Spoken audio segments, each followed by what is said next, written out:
Student आज क्या याद करेंगे? गाजर। गाजर किससे शुरू होती है? गाँव से। पहले हम पढ़ेंगे तोड़ गाजर का, ठीक है।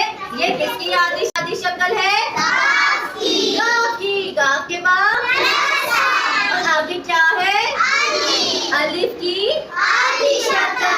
अब आप देखिए यहाँ पे प्लस का साइन क्यों ऐड हुआ है? गाँव के साथ अलिफ जुड़ा हुआ है, इसलिए। अब आप बताएं अलिफ के बाद क्या है? माइनस का साइन। अब आप बताएं माइनस का साइन क्यों ऐड हुआ? वेरी गुड, क्योंकि अलिफ के साथ जीम नहीं जुड़ रहा। Good, very good. अब बताइए किसकी आदि शक्ल है? जीम की। जीम के साथ कौन सा साइन यूज हुआ? प्लस का। प्लस के बाद यस, देखिए। अब बताइए यहाँ पे प्लस का साइन क्यों यूज हुआ?